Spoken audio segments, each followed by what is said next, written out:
नमस्कार किसान भाइयों, बार मैं धर्मेंद्र कुशवाहा आप सभी का स्वागत करता हूं आपके अपने YouTube channel Dharmendra crop protection में। बात करने वाले हैं चने की खेती के बारे में कि इसकी तैयारी से लेकर के नहीं बीज, खाद, दवाई और पैदावारी के हिसाब से हार्वेस्टिंग तक की टोटल A to Z जानकारी आज आपको फिर से हम दिखाने वाले हैं।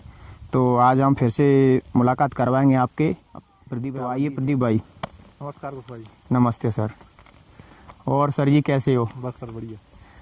हमारे दर्शक देखना चाहते हैं कि आप एक अच्छे फार्मर हो और अच्छी खासी मतलब खेती करते हो टेक्निकली। तो मैंने अभी कुछ दिन पहले ही आपका विजिट किया था सरसों की खेती के बारे में। जी। फिर से आपका विजिट करने के लिए आया हूं मैं चने की खेती के बारे में।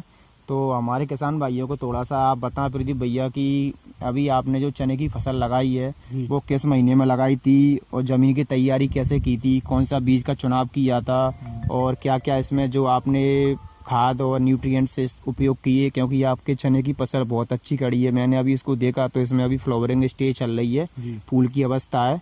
तो थोड़ा सा अपना परिचय दें पहले तो। मेरा नाम प्रदीप रावत है, मैं ग्राम मालाखेड़ी जिला शिवपुरी का रहने वाला हूँ। जी। अपने ये सोयाबीन काट करके बरसात के बाद सोयाबीन काट करके जी और नमी अधिक थी खेत में, तो अपन ने जुताई करके पाटा लगा करके 15 अक्टूबर के समय अपन ने उसमें चना की बुवाई की थी। जी। आपने जब चने की बुवाई की थी तो आपने कौन से बीज का चुनाव किया था? इसमें अपन ने इस बार नया बीज लेके आए हैं अपन JG 315 वेराइटी है ये। 315 वेराइटी। हाँ। तो इसमें क्या खासियत है? इसका एक तो प्रोडक्शन बहुत शानदार है जी, और दूसरा इसमें उक्टा के प्रति सहनशीलता अच्छी है। मतलब रोग प्रतिरोधक क्षमता कहीं ना कहीं ज्यादा है इसमें। जी। तो आपने सर इसका मतलब बुवाई करने से पहले बीज उपचार वगैरह कुछ किया होगा? बुवाई करने से पहले अपने से बीज उपचार किया था। ट्राइकोडर्मा 4 ग्राम प्रति किलो के हिसाब से अपन ने इसमें मिलाया था। ट्राइकोडर्मा 4 किलोग्राम प्रति मतलब केजी के हिसाब से, मतलब 1 कुंटल में 400 ग्राम मिलाया था। 400 ग्राम। हाँ। जी। और इसके अलावा फंगीसाइड तो अपना ये हो गया, इसके अलावा आपने कीटनाशक क्या मिलाया इसमें? कीटनाशक में अपन इसमें कटुआ रोग जो आता है जी, उसके लिए अपन ने इसमें क्लोरोपाइरिपास 1.5% वाला जो आता है जी 8 किलो पर एकड़ के हिसाब से मिलाया था। 8 किलो पर एकड़ के हिसाब से। मतलब तो आप उसको डस्ट वाले की बात कर रहे हो? हाँ। DP में आता है जो? जी हाँ। जी। उसमें अपन पाटा लगाते समय ही पहले ही डलवा दिया था। पहले ही फिकवा दिया था। उसके बाद बीज की बुवाई की। तो बीज की बुवाई जो आपने की थी वो प्रति एकड़ के हिसाब से उसकी बीज की दर क्या रखी थी? उसमें अपन ने बीज लिया था 40 से 45 किलो पर एकड़ के हिसाब से अपन ने इसमें बीज लिया था जी। और इसमें अपन ने NPK 12-32-16 जो DAP आता है जी, उसको अपन ने इसमें 50 किलो 1 एकड़ के हिसाब से इसमें मिलाया था। प्रति एकड़ के हिसाब से जी। 18-40 या 12-32-16 डाला था जी। इसके अलावा और फिर आगे जैसे कि बुवाई होने के बाद में अपन ने इसकी जैसे ब्रांचेस स्टार्ट हुई उसके बाद में अपने थोड़ा से हाथ से इसको चुटवाया धीरे धीरे करके। हाथ से तुड़ाई करवाई थी जिससे क्या है इसकी फुटान अच्छी हो सके। इसकी आप देख रहे हो फुटान बहुत जबरदस्त है। हाँ, फुटान बहुत अच्छी है जी। और उसके बाद में जैसे एक आध फूल आना स्टार्ट हुआ उसके बाद में अपना पहला पानी इसमें दिया। पहला पानी कितने दिन बाद दिया था आपने? अपन ने इसमें बुवाई के 1 महीने बाद अपन ने जी पहला पानी लगाया इसमें। मतलब 25 से 30 दिन बाद पहला पानी दिया जी। पानी देते टाइम पे आपने इसमें और क्या एक्स्ट्रा डाला था, कोई खाद फर्टिलाइजर वगैरह? पानी लगाते समय अपन ने इसमें यूरिया आता है वो 15 से 20 किलोग्राम जी पर बीघा, यानी कि 40 किलोग्राम पर एकड़ के हिसाब से अपन ने इसमें मतलब 30 से 40 kg पर एकड़ के हिसाब से आपने इसमें यूरिया डलवा करके पानी लगाया। उसके अलावा कुछ एक्स्ट्रा और कुछ मिलाया हो? जैसे कि इस चने में सबसे ज्यादा दर्शकों बिल्ट की समस्या आती है, उक्टा रोग की। हाँ, तो आपकी खेती में उक्टा रोग बहुत कम है। उसमें ट्राइकोडर्मा विरिडी जो आता है जी, तो 400 ग्राम प्रति क्विंटल के हिसाब से जो मिलाया था उससे अपन को समस्या देखने को नहीं मिली है। अच्छा, मतलब काफी उससे 90% तक आपके खेत में कम से कम जा पाया। ये जैविक बायो फंगिसाइड रहता है, जैसे फंगस रहता है ये जी। तो ये जैविक दवाई से अच्छा ही कंट्रोल होता है, ना कि केमिकल से। अच्छा। मतलब दर्शकों देखो, इनका भैया का कहना ये है कि जो रासायनिक दवाई मैंकोजेब थायोफेनेट मेथाइल है या कार्बेंडाजिम मैंकोजेब है, तो उसकी जगह पे इन्होंने मतलब बायोलॉजिकल जो रहता है अपना ट्राइकोडर्मा विरिडी, उससे इन्होंने बीज उपचार किया तो इनको 90% तक मतलब विल्ट रोग की समस्या में मतलब रोकथाम का मतलब लाभ मिला है। जैसे अपन केमिकल दवाई कोई डालते हैं तो उससे थोड़े बहुत दिनों के लिए उससे निजात तो मिल जाती है जी, लेकिन कुछ समय बाद फिर वो विल्ट की समस्या देखने को अच्छा, फिर से रिपीट होना शुरू हो जाती है। उसके बाद अपन उसमें कुछ कर नहीं पाते हैं और फसल धीरे धीरे खराब हो जाती है। ट्राइकोडर्मा विरिडी का ये है कि अपन उसको एक बार डाल करके जमीन में उसके जीवाणु बढ़ते रहते हैं और वो धीरे धीरे जमीन सुधारक भी होता है। जी जी, हाँ, कहीं ना कहीं मतलब मिट्टी में अपने जो भी डिसीज फंगस। और इसके अलावा जैसे आपने पानी देने के बाद जो बताया था, देने के बाद अपन ने इसमें ये पहला स्प्रे दिया था जी, वो किस चीज के लिए दिया था आपने? जैसे फूल अच्छे आए, फलियां अच्छी बने, फलियां में दाना अच्छा भरे, जी जी, उसके लिए अपन ने इसमें पहला स्प्रे करवाया था 19-19 का जी, और ईसाबियन का, ईसाबियन और 19-19 दोनों का। उनकी मात्रा क्या रखी सर आपने? उसका 60-70 ग्राम 19-19 दिया था पर पंप जी जी, और अपना 50 ग्राम पर पंप अपने उसमें ईसाबियन मिलाया, ईसाबियन दिया था। तो दोस्तों अभी इनकी फ्लावरिंग स्टेज चल रही है, तो फ्लावरिंग स्टेज चलने के बाद में अभी जो नेक्स्ट आप स्प्रे देने वाले हो, जैसे कि इसमें सेमिलू पर, हेलिकोपर्वा और मतलब अमेरिकन सुंडी वगैरह इस तरह की इल्लियों का भी अटैक होता है, उसके लिए आप क्या देने वाले हो? इसमें 10 दिन बाद जी, जैसे ही फल से घेटी बनना स्टार्ट हो जाएगा जी, और उसी समय इल्ली का प्रकोप देखने को मिलता है जी जी। तो नहीं, अभी मैंने इसमें देखा था घूम के, इसमें अभी भी हल्की हल्की इल्ली सैम्पल पर हरे कलर की, उसमें मतलब अपन ने डलवाया था, उसमें क्लोरोपाइरीफास डलवाया था जी जी 19-19 के साथ में जी जी, तो कहीं लेबर से छूट गया हो, इसलिए आपको देखने को मिल रही होगी। अच्छा अच्छा, हाँ, मतलब उससे काफी हद तक इसमें नियंत्रण है। उसका क्लोरोपाइरीफास का डोज क्या रखा था आपने? उसका अपन ने 40 ml पर पंप के साथ। 40 ml कौन सी, 20% वाली या 55% वाली? ये अपना 55% वाली क्लोरोसाइपर आता है उसमें, क्लोरोसाइपर और साइपरमेथ्रिन जी जी, हाँ हाँ।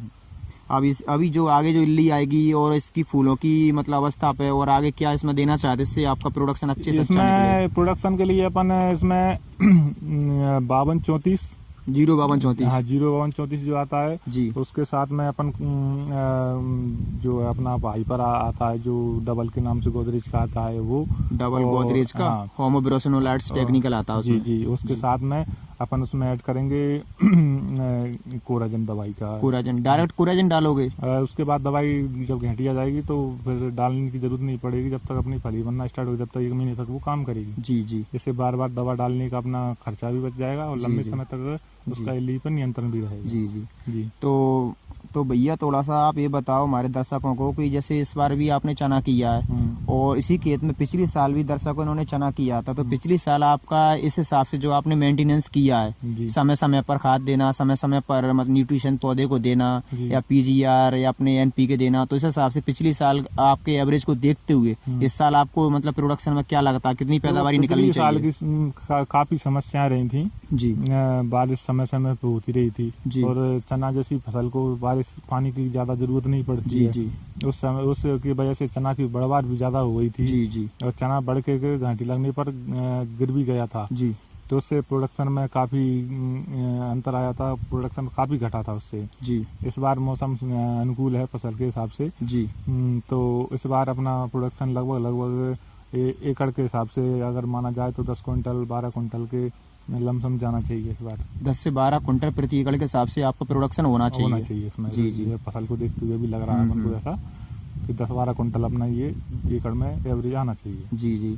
तो प्रदीप भैया हमारे दर्शकों को ये बताओ कि आपके हिसाब से फार्मर को कौन सी वैरायटी का चुनाव करना चाहिए जिसमें डिसीज का प्रकोप कम हो? ये अपन देख रहे हैं JG 315 वैरायटी है जी, इसमें कहीं भी अपन को उकटाक नहीं दिख रहा है जी, और दूसरा इसमें ब्रांचेज भी बढ़िया निकल रही है, फूल भी अच्छा आ रहा है जी जी। अब ये अपन ने ये पहली बार वैरायटी लगाई है, तो अब इसका जैसे जब ये एवरेज अच्छा आएगा तो अपन इसको और भी दर्शकों को बताएंगे, किसानों को बताएंगे कि ये वैरायटी अच्छी है, इसको लगाओ।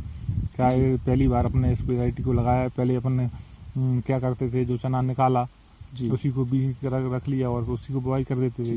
तो दर्शकों अभी इन्होंने बताया भैया ने कि JG 315 चने की इन्होंने बुवाई इस साल की है, पहली बार की है। तो जहाँ तक मेरा अनुमान है तो इसमें जो उकटा रुक की समस्या है 95% तक तो मुझे कहीं भी मतलब इसमें दिखाई नहीं दे रही। 2-5% कहीं हो सकता है पौधा, तो वो अलग बात है, लेकिन बाकी 95% तक पूरी पौधा सिक्योर है, मतलब कहीं से कहीं तक कोई किसी प्रकार का डिसीज का कोई प्रकोप नहीं है। और इनका मानना ये है कि कम से कम अगर एकड़ का पकड़ के चलें तो 10 से 12 कुंटल के हिसाब से प्रति एकड़ के हिसाब से इनका प्रोडक्शन होना चाहिए, है ना जी। बिल्कुल, इसमें एक खासियत और दिख रही है अपन को कि इस चना की ऊंचाई ज्यादा नहीं है, बढ़वार ज्यादा नहीं है, हाइट कम नहीं है, हाइट ज्यादा नहीं है, ब्रांचेस अच्छी निकल रही है, ब्रांचेस अच्छी है, फ्लावरिंग स्टेज भी अच्छी है, स्टेज भी बढ़िया है। उस हिसाब से अपन को प्रोडक्शन का जहाँ तक अंदाजा लगा जाए जी तो 10 से 12 कुंटल अपना ही। भैया अभी आपने एक पानी इसमें दे दिया, अभी तक आपकी चने की फसल कितने दिन की हो गई है लगभग? चने की फसल अपनी ये अब अक्टूबर में बुवाई की थी, 45 से 50 दिन के लमसम होने, 45-50 दिन की हो गई है। तो अभी इसमें आपको पौधे को देखते हुए और मिट्टी को देखते हुए क्या लग रहा है, इसमें आपको आगे पानी की जरूरत पड़ेगी या ऐसी एक ही पानी में आपका काम हो जाएगा? वैसे तो अभी तक हम करते आ रहे हैं तो एक ही पानी में चने की फसल हो जाती है जी, लेकिन यदि जरूरत पड़ने पर अगर अपन को पानी की इसमें जरूरत दिखी तो अपन स्प्रिंकलर से इसमें दूसरा पानी भी लगाएंगे। स्प्रिंकलर से दोगे जी। क्या है उस समय क्या है, ज्यादा पानी की जरूरत नहीं होती है, कम ज्यादा पानी देंगे तो उकटा की समस्या कहीं दोबारा से ना आ जाए, इसलिए अपन थोड़ा नमी को कम करके इसमें पानी लगाएं। जी जी हाँ दर्शकों, ये इन्होंने बहुत अच्छी बात बताई। यदि आप ज्यादा पानी देते हो तो कहीं ना कहीं मतलब उकटा रोग की समस्या पौधे के अंदर बनी रहती है, चाहे वो किसी भी प्रकार की फसल हो, चाहे वो चना हो, मिर्च हो, मटर हो, टमाटर हो, कोई भी फसल हो, आपको नमी कम से कम उसके अंदर बना के रखना है। तो स्प्रिंकलर से पानी देने का एक फायदा और ये है अपन को जी कि इसमें इसकी पत्तियों में तने में खारापन रहता है जी, और घेंटी बनने के बाद यदि अपन ऊपर से पानी देते हैं तो उसका जो खारापन है वो पानी में बहकर नीचे गिर जाता है, उससे पैदावार में काफी अच्छी बढ़ोतरी होती है। अच्छा हाँ। देखो दर्शकों, ये एक नई चीज सीखने को मिली है आप लोगों को कि भैया ने बताया कि जो पत्ते रहते हैं चने की, जो तो इसके अंदर खारापन रहता है पौधे के अंदर, तो जब जो स्प्रिंकलर से पानी देते हैं तो वो पानी के द्वारा जो खारापन रहता है पौधे कहीं ना कहीं जड़ों तक पहुंचता है, तो उससे शायद इनको ऐसा लगता है कि पौधे की ग्रोथ में अभी कहीं ना कहीं इनको इजाफा देखने को मिलता है। तो यदि आपके पास भी स्प्रिंकलर की फैसिलिटी हो तो आप भी उसे यूज कर सकते हो, नहीं तो बाकी पाइपलाइन के द्वारा तो किसान पानी देते ही देते हैं। पाइपलाइन से क्या है कि अपन ऊपर से नीचे तक पानी देंगे तो नमी की मात्रा काफी ज्यादा हो जाती है, उस वजह से चना में पीलापन देखने को मिलता है और प्रोडक्शन कहीं ना कहीं घट के आता है अपने। जी। तो प्रदीप भैया जी, आपका चने की खेती मतलब कितने एकड़ में है अभी तक? ये चने की खेती अपनी करीब 5 से 6 एकड़ में है। 5 से 6 एकड़ में है जी जी। तो इस बार पिछली साल से काफी अच्छी फसल खड़ी है जी जी, और प्रोडक्शन भी अपन को अच्छा देखने को मिलेगा जी जी। ठीक है, नमस्कार। तो किसानों, अभी आपने देखा कि भैया ने बताया कि अभी ये फार्मर मतलब देखा जाए तो काफ़ी अच्छी खेती करते हैं और इनके पास लगभग 60-70 बीघा ज़मीन है। आपके पास 60-70 बीघा ज़मीन है इनके पास में, लगभग 35 एकड़ के आसपास। तो मतलब चने के अलावा ये बाकी और भी फसल करते हैं। मैंने पहली वीडियो में आपसे इनसे मुलाकात करवाई थी, तब इन्होंने मतलब सरसों के बारे में रिव्यू किया था अपनी कि क्या क्या उनमें आपने मतलब खाद दिया, कैसे क्या कौन सा बीज का चुनाव किया है, और आज मतलब हमने इनके आगे चने का रिव्यू किया है। अब आगे इनकी 2 फसल और हैं, बाकी उनका भी बहुत जल्द रिव्यू करेंगे। तब तक आप सभी का सपोर्ट चाहिए दोस्तों, और आपको वीडियो अच्छा लगे तो प्लीज़ वीडियो को लाइक शेयर जरूर करें, और जो मेरे चैनल पर पहली बार हैं तो दोस्तों चैनल को सब्सक्राइब जरूर कर लें, क्योंकि आपके चैनल को सब्सक्राइब करने से मुझे भी मतलब मनोबल मिलता है, मेरा भी मोटिवेशन बढ़ता है, और मुझे भी आगे कुछ नई अपडेट देने के लिए आपको मिलता रहता है समय समय पर, जिससे क्या है कि मुझे भी अच्छा लगता है कि कहीं कहीं मतलब मुझे परफॉर्मेंस अच्छा मिल रहा है। तो दर्शकों, आप सभी का बहुत बहुत धन्यवाद।